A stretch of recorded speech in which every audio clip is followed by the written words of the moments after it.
Bonjour à tous et bienvenue dans ce deuxième épisode, deuxième épisode du podcast The Woman's Diary.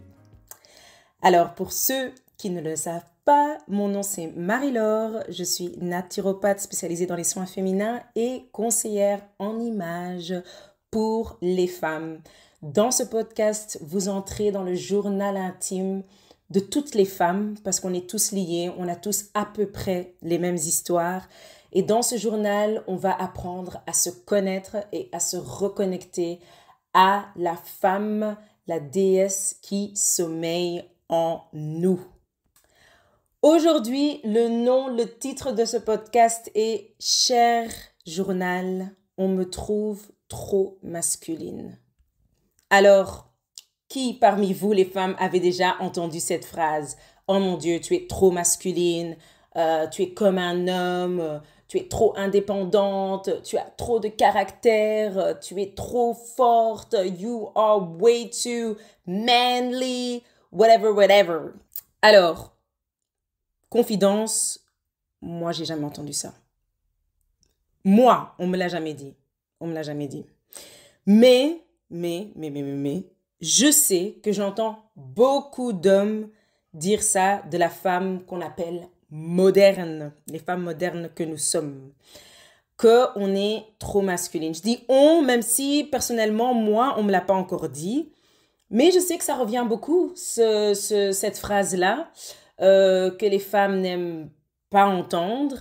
Mais je trouve qu'il y a beaucoup de vérité dedans, même si, bien évidemment, on ne parle jamais en absolu dans ce podcast. Quand je parle en général, je sais très bien que je ne peux pas mettre toutes les femmes dans le même sac et qu'il y aura toujours des exceptions, qu'il y aura toujours des femmes à qui ça ne parle pas, à qui ça ne concerne pas. Et donc, celles qui ne se sentent pas concernées et qui ne souhaitent pas en entendre plus, vous êtes libre de cliquer sur l'épisode de la semaine passée ou d'aller suivre un autre podcast.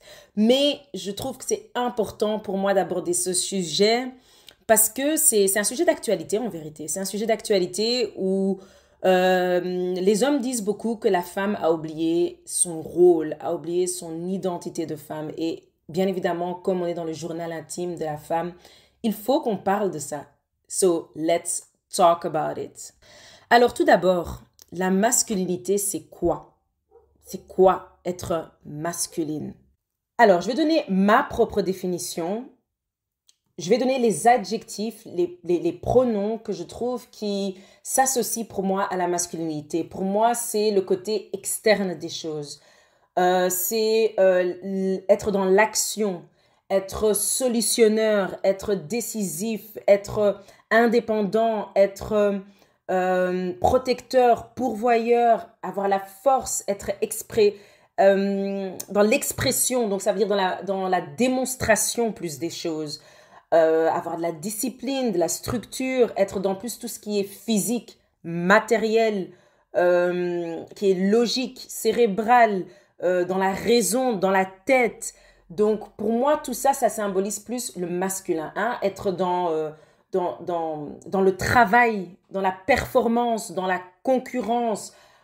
Pour moi, ça définit bien tout ce qui a trait à l'énergie masculine. Alors, si on parle de la masculinité, je pense qu'on doit aussi parler de la féminité. Pour moi, la féminité, par contre, c'est l'interne. C'est le subtil, c'est le détail, c'est l'esprit. C'est une force aussi, mais une force tranquille. Tandis que l'homme, c'est une force qui est démonstratrice, qui est là, qui a une présence forte, lourde, palpable. La femme, c'est plus tranquille, subtile, qui est plus dans la sensation, l'émotion, l'empathie, qui travaille plus dans the heart chakra, dans le cœur, qui est celle qui nourrit, qui donne la vie, qui est créatrice, qui est initiatrice, qui est le réceptacle, qui est la maison, qui est la demeure, qui est le repos, qui est le confort, qui est la paix. Ok? Alors, vous voyez que on pourrait presque dire que la masculinité et la féminité sont deux opposés d'une même pièce. Oui, c'est vraiment ça la meilleure illustration que je peux dire. Il y a le pile, il y a le face, mais tous les deux font partie de la même pièce et ils sont nécessaires. OK? Alors, quand on parle de la femme moderne, on parle d'une femme... moi, je considère souvent les femmes qu'on considère modernes, celles qui sont nées à partir, je dirais, fin années 70, je pourrais dire, fin années 70 euh, jusqu'à fin 90, on va dire, fin des années 90. Parce qu'après les années 90, je veux dire 2000, pour moi, je ne considère pas ça vraiment encore, quoique on est en 2023, on va dire début 2000, on va dire. Après 2005, on ne parle pas pour moi de femmes. Allez, on est encore dans la jeunesse des femmes en devenir.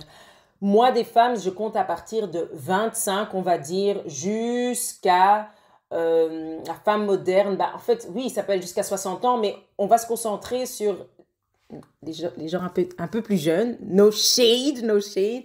Mais on va aller jusqu'à, on va dire, 45 ans. OK? Parce que je pense que ça, c'est les femmes les plus concernées. Parce qu'en dessous, voilà, on va dire trop jeune. Au-dessus, on va dire c'est encore une autre génération. Où on va dire, voilà. Et moi, je me trouve, on va dire, au milieu. Dans cette tranche de 25 à 45 ans, je me trouve au milieu.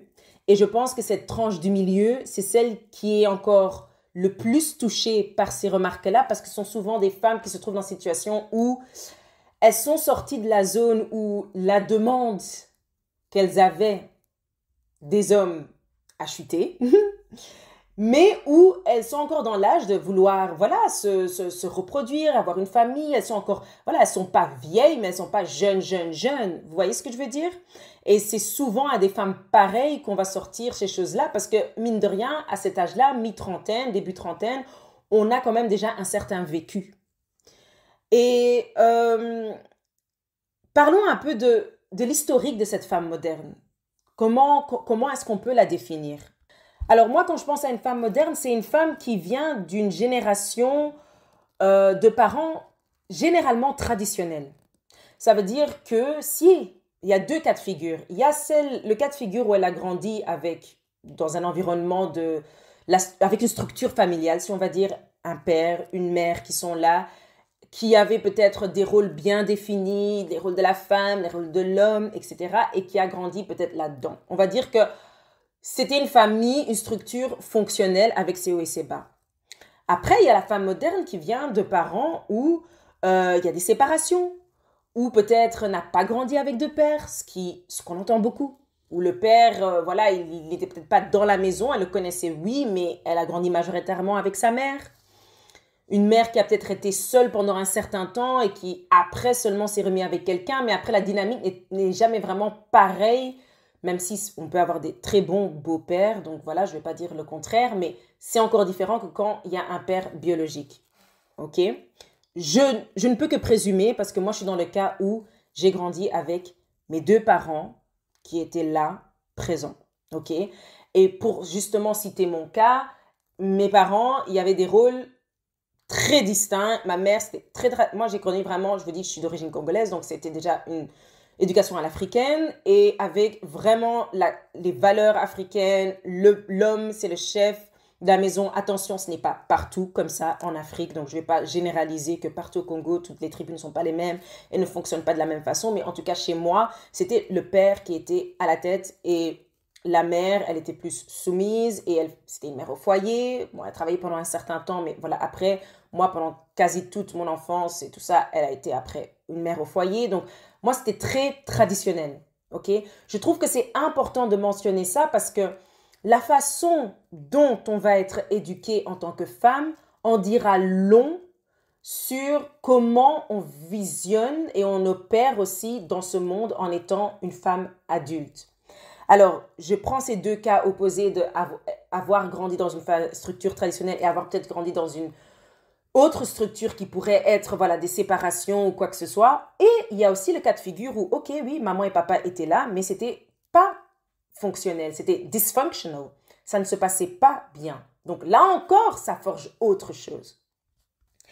Alors la question qu'il faut se poser, cette femme moderne à qui on dit qu'elle a été masculine, la première question que les hommes doivent se poser, c'est comment est sa maman?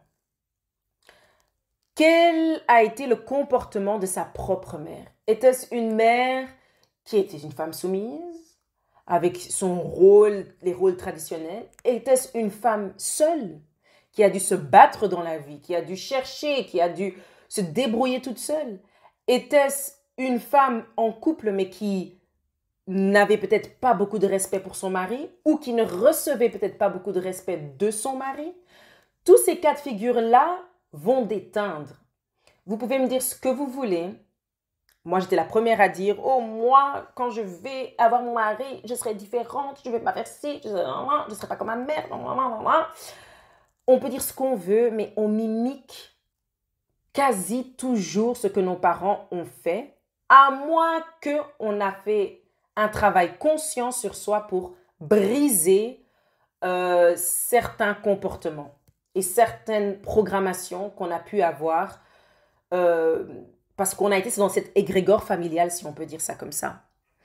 Du coup, une femme qui a tendance à être masculine, soit elle vient d'une mère qui a eu ce comportement-là, et elle mimique tout simplement ce qu'elle a toujours vu. Ouais, une femme, de toute façon, elle ne peut pas compter sur un homme parce que mon père, il n'a jamais été là, ma mère, elle a dû se battre tout le temps. Nanana. Et peut-être que même sa maman ne lui a pas dit ça, mais c'est ce qu'elle a vu toute sa vie. Soit c'est une maman qui a été soumise, mais qui en a souffert, peut-être dans sa situation, et qui a projeté ça sur son enfant et a toujours dit, ma fille, ne fais pas comme moi, ne dépends jamais d'un homme, sois toujours dépendante et toujours quelque chose de côté. Parce que ces hommes-là, quand ils t'ont, ils vont te manipuler, ils vont te faire ci. Et elle, voilà la programmation qu'elle a reçue avec laquelle she took the ball and ran with it. OK? Soit, c'est une femme qui a vu une mère soumise, qui a vu que ça se passait bien, mais qui a dit, écoute, moi, je ne veux pas ça. Parce que moi, j'ai envie de vivre une vie où je peux faire comme je veux, j'ai une liberté. Moi, j'ai eu l'impression que ma mère, elle a été toujours un yes man, elle fait seulement ce que mon père, elle a dit, et puis après, voilà, elle n'était pas libre de faire ce qu'elle voulait, elle dépendait trop de mon père. Donc, elle a peut-être vu quelque chose qui était fonctionnel, mais ce n'est tout simplement pas ce qu'elle voulait pour sa propre vie, elle avait d'autres aspirations. OK? Et donc, quand vous voyez que la dynamique dans laquelle la femme, elle a grandi, ça va déjà ancrer en elle peut-être cet aspect plus masculine. Alors, le deuxième paramètre, en dehors de son historique, son histoire familiale, il y a le contexte dans lequel on vit actuellement. J'entends beaucoup d'hommes dire « Oui, mais nous, on veut des femmes traditionnelles. Où sont les femmes traditionnelles? Vous êtes tout trop indépendantes. Nanana. » Mais n'oubliez pas que les mamans qu'on a eues, elles vivaient dans d'autres, souvent même, dans mon cas, même pas dans ces pays dans lesquels on vit aujourd'hui. Ok. Deuxièmement, vous voyez bien, il y a l'inflation, il y a ci, il y a ça. Donc, le contexte financier n'est pas le même. Aujourd'hui, c'est pas aussi évident pour un homme, soyons honnêtes, de prendre toute la charge financière pendant que la mère est à la maison. Il faut déjà que cet homme gagne très bien sa vie si vous voulez avoir un certain confort de vie. Du coup, si ta femme, elle doit aller travailler, il faut aussi savoir que les rôles que sa maman ou ta maman assumait ne seront peut-être pas les mêmes. OK? Donc, ça fera en sorte que peut-être qu'elle ne cuisinera pas tous les jours à la maison parce qu'elle passe déjà tous les jours de 8h à 18h au bureau. Voilà, elle est dans les transports, elle doit faire ci, elle doit faire ça. Donc, elle vit une autre vie. Une vie que ta maman, ta grand-mère ne vivait pas à cette époque-là. Parce qu'elle doit, comme toi, sortir dans ce monde and she has to go and hustle until you can figure it out financially, you can get your money up and she can stay home. If that's what she wants. Parce que ça aussi, c'est des accords qu'il faut faire avant de se mettre en ménage. OK? Alors, on a parlé de l'aspect historique, on a parlé de la société, une société qui nous pousse d'aller vers l'extérieur, or que nous, les femmes, on est des femmes de l'intérieur, qui font que ça nous masculinise encore plus. Sans oublier que quand on est là dehors, on est dans une culture maintenant où on pousse l'entrepreneuriat. que ce soit pour les femmes ou les hommes. Et surtout même chez les femmes dans les communautés de woman empowerment, il y a beaucoup de boss woman, get your business together, nanana. N'oublions pas que dans ce monde d'entrepreneuriat, il y a beaucoup d'attentes, il y a beaucoup de travail excessif, il y a beaucoup de concurrence, capitalisme, always on the go, go, go, go, go, go, go, go, go. On ne s'arrête pas. N'oubliez pas que ces choses-là, ça masculinise aussi la femme. Je ne sais pas si ça se dit masculinise, mais ça rend la femme beaucoup plus masculine parce qu'elle doit toujours être dans la performance. Et comme je vous disais au départ, le domaine de la performance à haut niveau, c'est masculin. C'est pour ça que vous allez voir qu'une femme qui va vouloir monter dans sa carrière deviendra de plus en plus dure dans son approche parce qu'elle est dans un monde d'hommes où elle doit se faire une place.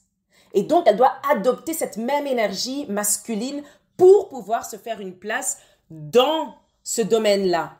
Maintenant, ayant dit toutes ces choses-là, je vous ai dit que, voilà, il y a différentes circonstances qui font que la femme devient de plus en plus masculine. Les hommes qui écoutent ce podcast vont se dire « Oh my God, que des excuses que tu trouves pour les femmes comme tu es une femme. » Non, je mets juste le contexte. Je mets juste que l'historique de la femme, d'où elle vient, le contexte actuel dans lequel on vit, toutes ces choses-là déjà peuvent la rendre plus masculine. Maintenant, les femmes. Donc, j'ai joué un peu l'avocat du diable. Maintenant, les femmes que je vous ai mis des excuses entre grandes guillemets, parce que ce n'est pas des excuses, c'est des réalités, je vais revenir à la définition que j'avais de la féminité. Et dans ma définition de la féminité, j'avais dit que la femme, c'est le confort, c'est la paix, c'est la maison, c'est la demeure, c'est le réceptacle, c'est l'initiatrice, c'est la créativité, c'est la force tranquille. Donc, vous voyez que ces attributs de la féminité ne vous empêchent pas de les avoir, même si vous êtes une femme qui a peut-être un côté plus masculin parce que, voilà, je suis cadre, je suis CEO, je suis entrepreneuse, j'ai été mère célibataire. Oui, c'est vrai, vous allez avoir ce côté masculin parce que vous avez toujours été dans la performance, dans l'exécution, dans la survie parce que vous n'aviez pas ce côté masculin qui vous a porté, si je peux dire, parce que le côté masculin va vous protéger, va pourvoir pour vous, pour que vous puissiez rester dans votre féminité et être dans la paix, dans le confort, dans la sensation, dans l'intuition, dans le mouvement intérieur, ok? Mais maintenant, comme vous savez que ce sont des attributs intérieurs, ce sont des choses qu'on peut quand même développer, même en étant une femme masculine, qui a un côté plus masculin. Comment est-ce que vous pouvez faire ça? La chose numéro 1, c'est d'accepter. C'est d'accepter que vous n'utilisez pas votre féminité. Vous ne savez pas ce que c'est.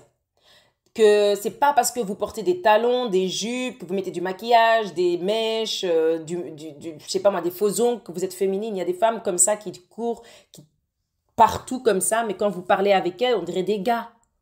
Donc c'est dans votre énergie. Il faut cultiver cette énergie-là féminine. C'est être plus à l'écoute. C'est être plus dans la réception des choses. C'est être plus nourricière, ok? Et d'abord, vous allez nourrir qui? Avant de vous nourrir votre homme, vous allez vous nourrir vous-même. Nourrir votre intérieur. Est-ce que vous prenez le temps de prendre soin de vous? Pas d'une façon physique, parce que le physique, on est encore toujours dans la performance masculine. C'est dans l'interne.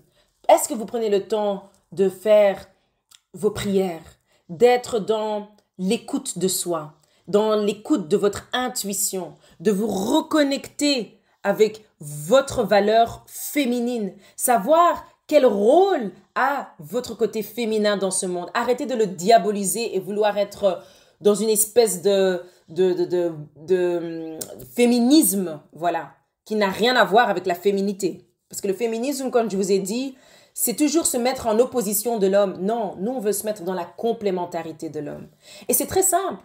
Vous regardez les attributs de l'homme et vous regardez tout simplement son complément qu'il a besoin. Si un homme est dans la performance tout le temps, quand il rentre à la maison, il n'a pas besoin d'être dans la performance avec sa femme. Il a besoin d'être dans quoi? Le confort de sa femme. Vous voyez ce que je veux dire? Pour qu'il puisse quoi? Se reposer entre les bras, les mains, les jambes peut-être de sa femme. Vous voyez ce que je veux dire? Si l'homme, il est dans la force physique, mentale, tout le temps, tout le temps, tout le temps. Il y a des moments où il doit pouvoir retrouver son côté féminin qui est en fait intérieur, mais qui s'exprime en fait par vous, parce que vous êtes son intérieur et il est votre extérieur. Vous voyez un peu? Donc, comment développer votre féminité? C'est tout simplement essayer d'être le complément qui est en fait son opposé, mais qui est son complément à votre homme. Soyez son paradoxe. Là où votre homme il est là, il veut crier, c'est pas parce que toi tu parles dans la douceur que tu n'es pas en train d'exhiber une force. Ce que tu dois comprendre, c'est quand toi tu rabaisses le ton, tu ramènes son énergie vers le bas, vers le calme. C'est là où tu le tiens, c'est là où tu as ta force, c'est là où tu es celle qui contrôle même la situation. Mais si toi tu te mets en opposition avec lui, en étant féministe, si toi tu veux te mettre dans la concurrence, ce qui a un aspect masculin avec lui, ça ne marchera pas. Parce que je vais vous dire quelque chose, les femmes. Les hommes, ce qu'ils cherchent, ce n'est pas un concurrent, parce que ceux-là, ils les trouvent tous les jours dehors. Ce qu'ils cherchent, eux, c'est leur complément féminin, pas leur égal masculin. Ça, vous devez comprendre. Ils ne cherchent pas leur égal masculin. Donc, ce n'est pas égalité des sexes. Non, non, non, non, non. Ils cherchent son complément féminin pour se sentir entier. Et quand la femme va comprendre ça, elle va arrêter de mettre ses priorités dans ses accomplissements. Elle va arrêter de croire que sa valeur est dans ses accomplissements. Et elle va comprendre que sa valeur est à l'intérieur d'elle. Sa valeur est dans qui elle est en tant que femme. Parce qu'à the end of the day, c'est ce que l'homme recherche. L'homme recherche son intérieur. Je vous avais dit que la féminité, c'est la maison, c'est la demeure. Il cherche sa maison, sa demeure où il peut se reposer. Il cherche la valeur d'une femme qui se trouve dans qui elle est et pas ce qu'elle peut lui donner. Parce que ce qu'il a besoin dans le physique, lui-même, il sait se le pourvoir. Et là, je parle aux hommes qui sont des vrais hommes. Parce qu'attention, on parlera aussi du chapitre des hommes efféminés. Ok? Il cherche à retrouver sa part féminine en toi. Il ne cherche pas à trouver son égal masculin en toi. Et quand tu apprends à comprendre ça, c'est là où tu vas retrouver ton côté féminin et ton pouvoir féminin. Parce que c'est fort. Ce n'est pas quelque chose qui est moindre et rabaissant. C'est une force, mais il faut la connaître, il faut la travailler et il faut savoir l'utiliser. Alors, moi, je suis naturopathe et c'est pas pour rien que j'ai choisi d'être spécialisée dans les soins féminins parce qu'aujourd'hui, plus que jamais, on a un fléau au niveau des troubles féminins. Il y a un gros fléau. On a des déséquilibres hormonaux, infertilité, endométriose, MST. Les femmes ont du mal à créer la vie parce qu'elles sont déconnectées complètement à leur féminité, à leur centre sacré qui est leur utérus, où se trouvent les ressources qu'il faut pour être la femme, la déesse, si je peux dire même. Les mères célibataires, le célibat, la dépression, le burn-out, l'homosexualité, la brisure du concept des structures familiales. Tout ça, ce sont des répercussions du fait que la femme ne connaît plus sa place, sa force, sa valeur dans ce monde. Vous allez me dire, ah, donc tous les fléaux du monde, c'est à cause de la femme. Ben, n'oubliez pas que la femme, c'est l'initiatrice, c'est la créatrice. Si la créatrice ne sait plus comment créer, il y a un problème. Il y a un réel problème. La femme, c'est l'esprit. Et s'il n'y a pas d'esprit, il n'y a pas de matière. Vous comprenez un peu ce que je veux dire? Donc, la source se trouve chez nous. Donc, ça peut être une bénédiction comme une malédiction. Il est donc super important de se rendre compte de ça. Je sais, je parais cru, je parais dur. You can call me a pick me if you want to, but I'm just stating the truth. Ladies, if you get back to who you are gonna be so powerful. Quand tu te rappelles de qui tu es en tant que femme, tu ne peux que vivre dans ta pleine puissance. Et ce problème de « Oh, je trouve pas un homme. Oh, les hommes ne me trouvent pas assez féminine. Oh, ça, ce sera fini tout ça parce que tu opéreras dans ta vraie nature. Et dans ta vraie nature, un vrai homme, je parle bien d'un vrai homme qui opère aussi dans sa vraie nature, il te reconnaîtra et il ne pourra que t'apprécier et te vouloir et te valoriser comme il le faut. » Yes, I'm hyped. I'm hyped. Pourquoi? Parce que c'est un sujet qui me tient vraiment à cœur et là, j'ai même pas creusé au fond et je pense qu'on fera une partie 2. Et dans la partie 2 de Cher Journal, on me dit que je suis trop masculine, je veux faire intervenir un homme et poser les questions à un homme pour que les femmes puissent avoir un point de vue masculin parce qu'on a besoin d'entendre la vérité, on a besoin de comprendre comment on peut se retrouver en tant que femme. Et ce n'est pas que de la bouche d'une femme qu'on va trouver les solutions. Entendre l'opinion de notre polarité masculine pour rééquilibrer notre masculin et féminin, qui rééquilibrera notre corps et même les pôles de la Terre tout entière. Oui, la Terre tout entière. C'est important d'écouter aussi notre complément masculin, d'écouter ce qu'il a à dire. Est-ce que ça veut dire que comme l'homme aura dit A, c'est A la vérité? Non, mais ça nous permettra d'ouvrir nos perspectives parce qu'on a l'habitude de toujours s'appuyer, dire oui ma soeur t'as raison, men ain't shit and they don't know what they're talking about. Oui, des fois c'est vrai, some men are shit and some men don't know what they're talking about. Mais c'est vrai, c'est bien aussi d'entendre ce que l'homme a à dire parce que des fois il peut nous ouvrir l'esprit sur des choses où we are in denial. Et le but c'est de gagner de l'illumination. Et il n'y a que l'éclairage, l'éclaircissement, l'illumination qui nous amènera vers l'évolution. Donc voilà, j'espère que vous avez aimé ce deuxième épisode. Comme je vous ai dit, il y aura une partie 2, for sure, dans le cadre d'une interview avec un homme masculin. Un homme avec de l'expérience, un homme qui est en couple, un homme qui pourra vraiment nous donner plus d'indications, tout simplement pour qu'on puisse se reconnecter à notre féminité. Alors, si vous avez aimé cet épisode, n'hésitez surtout pas à nous envoyer vos messages pour nous dire comment vous l'avez trouvé, vos commentaires, nous donner des suggestions pour peut-être d'autres thématiques, pour compléter notre journal intime. Et n'hésitez surtout pas à nous suivre sur les réseaux. Donc, je suis marilore.k sur Instagram. Vous pouvez me trouver aussi sur The Lotus Circle, la page communautaire, The Lotus Shop, la page de la boutique. Ou vous pouvez tout simplement m'envoyer un SMS WhatsApp sur le 032 498 41 77 86. Et là, vous pouvez me contacter pour une consultation en naturopathie, pour une consultation en conseil en images, pour la commande de vos produits naturels de la boutique. Bref, je suis là pour vous et j'attends vraiment avec impatience d'avoir vos retours pour pouvoir pimenter ce podcast encore plus. Et j'ai surtout hâte de pouvoir inviter des femmes de la communauté pour vraiment avoir des dialogues afin que nous puissions s'élever ensemble.